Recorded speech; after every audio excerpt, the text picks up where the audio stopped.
अपने याद कर लेंगे, अभी साथ साथ में याद करेंगे। आप पूरा एक बार थोड़ा सा इधर फोकस करना। हम किसान आंदोलन पढ़ेंगे। अपने राजस्थान का जो पहला किसान आंदोलन था उसका नाम था बिजोलिया। क्या नाम था? राजस्थान का पहला किसान आंदोलन कौन सा है? बिजोलिया किसान आंदोलन था। बिजोलिया को किसी टाइम में बिजोलिया नहीं बोलते थे, इसका नाम हुआ करता था विजयावल्ली। क्या नाम हुआ करता था? तो बिजोलिया का पुराना नाम क्या था? विजयावल्ली। अब तो आता है भीलवाड़ा में। अब तो डिस्ट्रिक्ट कौन सा लगता है? भीलवाड़ा डिस्ट्रिक्ट लगता है। पर किसी टाइम में ये मेवाड़ रियासत में आता था।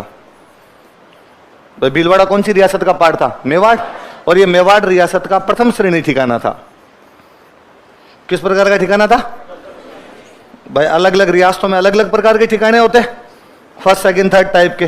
तो मेवाड़ के प्रथम श्रेणी ठिकाने थे 16। कितने ठिकाने थे?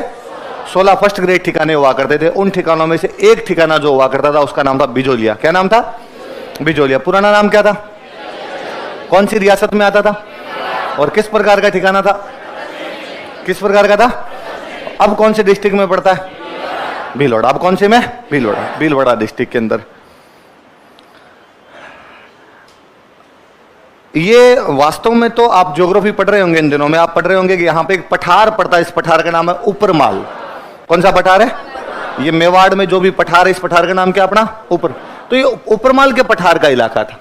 राणा सांगा के टाइम में राणा सांगा के पास में एक बंदा आता है, उसका नाम था अशोक परमार। क्या नाम था? किसके पास में आया? और राणा सांगा के साथ में युद्ध लड़ता है ये खानवा। कौन सा युद्ध लड़ता है? खानवा का युद्ध लड़ा था। उससे पहले ही आ गया था, यूपी से आया था। यूपी में जगनेर नाम की एक जगह पड़ती थी। कौन सी जगह थी? वहां से किसके पास में आ गया? राणा सांगा। और राणा सांगा इसकी सेवाओं से राजी हुआ और राणा सांगा ने कहा कि जा, आज से तेरे को ऊपरमाल की जागीर देता हूं। कौन सी जागीर देता हूं? और ये जो ऊपरमाल की जागीर थी, जागीर का मतलब एक पूरा इलाका दिया। राणा सांगा ने कह दिया भाई मेवाड़ में जो ऊपरमाल वाला इलाका है वो किसको दे दिया जाए? अशोक परमार। किसको दिया जाए? और इस जागीर का जो हेडक्वार्टर हुआ करता था, इस हेडक्वार्टर का नाम था बिजोलिया। हेडक्वार्टर का नाम क्या था? पूरी जागीर का नाम तो क्या है? ऊपरमाल। क्या नाम है? और वो हेडक्वार्टर का नाम क्या था? इसलिए बाद में पूरे ठिकाने को हम क्या बोलने लगे? बिजोलिया। क्या बोलने लगे थे? किसने किसको दिया था? सांगा ने अशोक परमार को। ये कौन से युद्ध में लड़ा था? किसकी तरफ से? कौन सा ठिकाना मिला उसे? ऊपरमाल की जागीर का दो या बिजोलिया ठिकाना का दो, एक ही मतलब है। अच्छा, किसको दोबारा नाम बोलो इस बंदे का? अच्छा, यदि कभी आपसे कोई क्वेश्चन पूछे कि बिजोलिया ठिकाना कौन सी राजपूत जाति से संबंधित था? राठौड़, गोहिल, भाटी और परमार। परमार किससे संबंधित है? याद रखना, एक बार क्वेश्चन पूछा था, अपने दिमाग में रहता है कि मेवाड़ में गोहिल थे तो बिजोलिया गोहिलों का ना। बिजोलिया किसको मिला था? अशोक परमार। किसको मिला हुआ था? तो ये किसका ठिकाना था? परमारों का। किसका ठिकाना था? किसने किसको दिया? ये तो बिजोलिया की हिस्ट्री है कि बिजोलिया मेवाड़ रियासत का किस प्रकार का ठिकाना था, किसने किसको दिया और कौन से युद्ध में लड़ा था। और अपने तो किसान आंदोलन पढ़ रहे हैं, अपने हिस्ट्री तो पढ़ नहीं रहे। तो अच्छा, किसानों ने यहां आंदोलन क्यों किया? तो किसान आंदोलन कब करेंगे? जब टैक्स ज्यादा होंगे या टैक्स कम होंगे? तो हम कहते हैं भाई खूब सारे टैक्स थे, 84 कर थे। कितने प्रकार के टैक्स लिए जा रहे थे? कोई आपसे पूछेगा कि बिजोलिया में किसानों के आंदोलन के पीछे कितने प्रकार के कर थे? कितने प्रकार के थे? कितने प्रकार के कर थे? 84 प्रकार के। अच्छा, ये जो कर हुआ करते थे, इन कर में सबसे मुख्य जो कर हुआ करता था वो होता था भू राजस्व। वो कौन सा आता था? भू राजस्व। भू राजस्व मतलब लैंड रेवेन्यू। जमीन पे लैंड रेवेन्यू जो भी लगता था उसको क्या बोलते? भू राजस्व। अच्छा, भू राजस्व कम होगा तो किसान का आंदोलन करेंगे या ज्यादा होगा तब? तो भू राजस्व भी यहां पर क्या था? भू राजस्व भी क्या था? ज्यादा हुआ करता था। तो एक तो कर, खूब सारे कर लगा दिए थे। कितने प्रकार के कर थे? एक मुख्य कर होता था भू राजस्व, वो भी कम नहीं था, वो भी क्या था? अच्छा, भू राजस्व क्या होता है कि फसल पे जो कर लगता है उसको क्या बोलते हैं? भू राजस्व। किसान का ये कहना था कि हमारी जितनी फसल होती है उसमें तोल के भू राजस्व लो। कैसे भू राजस्व लो? मान लो मेरे फसल हुई 150 क्विंटल, कितनी हुई? और राजा मान लो लेता है 1/3। राजा कितना लेता है? 1/3। तो राजा को कितना लेना चाहिए मेरे से? 50। 150 का 1/3 कितना हो जाएगा? 50। किसान का ये कहना था कि मेरी फसल तोल लो। तोल के हो गई वो 150 क्विंटल। 150 क्विंटल होगी तो आप उसमें से कितना ले जाओ? 50। मेरे को कोई दुख नहीं है। पर राजा टैक्स ऐसे नहीं लेता था। राजा की टैक्स लेने का तरीका दूसरा था। राजा का एक बंदा आता, जब फसल कट जाती, कटने के बाद एक बंदा आता, किसान फसल को काटने के बाद में उसकी गठरियां बना बना के खेतों में रखता है। फसल काट के गठरियां बना बना खेतों में रखता है, फिर साफ करता है उसको। पहले काटते हैं फिर उसको साफ करते हैं, कचरा अलग निकालते हैं उसका। तो जब गठरियां बना बना खेतों में रखता, उन गठरियों को लोकल भाषा में बोलते हैं लाटा। क्या बोलते हैं? कि लाटे पड़े हैं, लाटे, लाटा बोलते हैं। क्या होता है लाटा? फसल की जो भी गठरियां बनी होगी उनको क्या बोलेंगे? लाटा। अब राजा का जब वो लाटे निकल जाते, जब गठरियां बना बना खेतों में रख देते, तब पटवारी आता और पटवारी आके उन लाटों का अंदाजा लगाता कि तेरे इस बार 210 क्विंटल फसल हो जाएगी। कितनी हो जाएगी? 210 क्विंटल फसल है तेरी।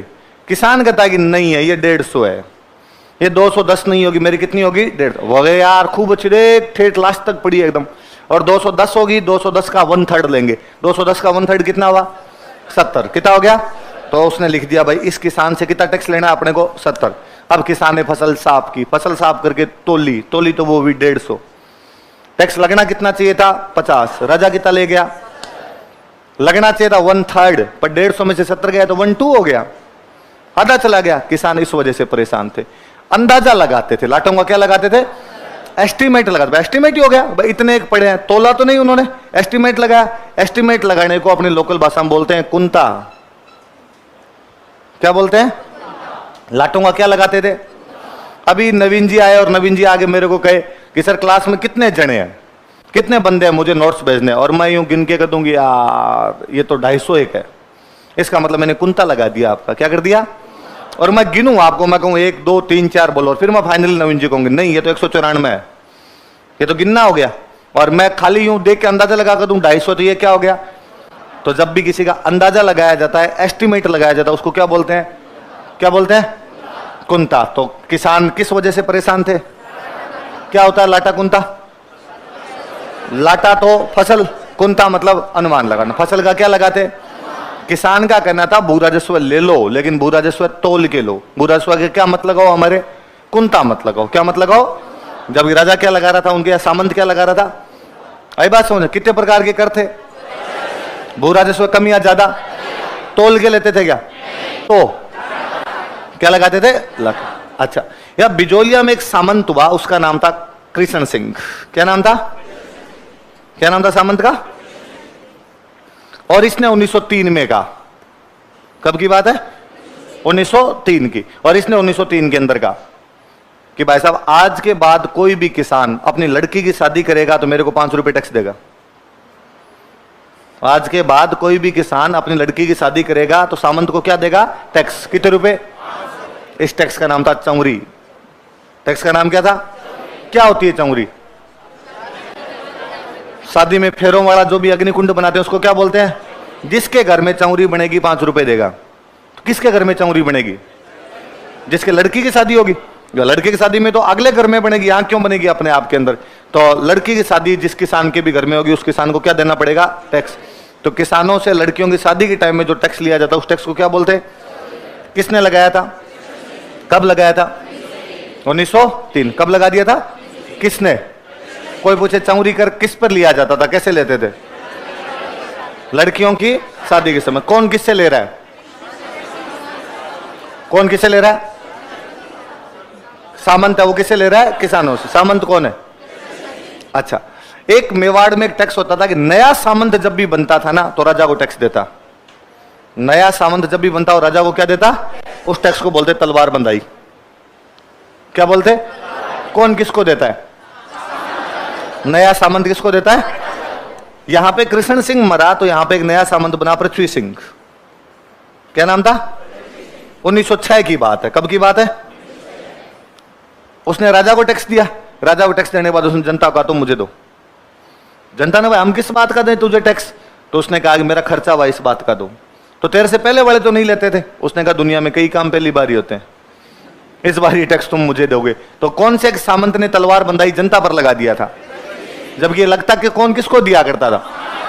सामंत राजा को। लेकिन कौन से सामंत ने जनता पे लगाया? कब लगाया? कौन सा कर? और चौंरी कर किसने लगाया? किसने? कब? चौंरी कर कब लिया जाता? लड़कियों की शादी के टाइम। कौन सा कर लेते? याद रह जाएगी। तो क्या क्या कारण है? कितने प्रकार के करते? भू राजस्व कम या ज्यादा? तोल के लेते थे तो क्या लगाते? लाटा कुंता। क्या लगाते? लड़कियों की शादी की टाइम कौन सा कर, और नए सामंत राजा को देता वो कर। लेकिन जनता पे किसने लगाया? किसने लगाया? पृथ्वी सिंह। और कृष्ण सिंह ने कौन सा लगाया था?